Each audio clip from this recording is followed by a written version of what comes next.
Hello everyone. Welcome back to Guide Pro. In this video, I will show you how to update Wi-Fi drivers in Windows 11. Updating your Wi-Fi drivers can help improve internet speed, fix connection problems, and solve Wi-Fi issues on your PC or laptop. So let's get started. First, open the Start menu and go to Settings. From the left side, click on Windows Update.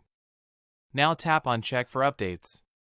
Install any available Windows updates because they can also include driver updates. Once the updates are installed, scroll down and tap on Advanced Options.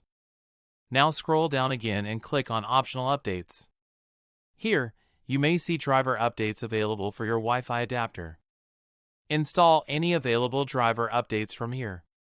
Now for another method, open the Start menu again and search for Device Manager. Open it. Click on the arrow beside Network Adapters. Now find your Wi-Fi adapter from the list. Right-click on it and tap on Update Driver. Then select Search automatically for drivers. Windows will now check for the latest Wi-Fi driver. If your Wi-Fi is still having issues, right-click on the adapter again and tap on Update Driver. Now select Browse My Computer for drivers.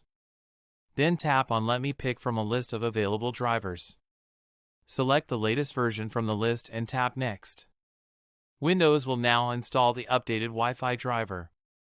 After updating, restart your computer and check your internet connection again.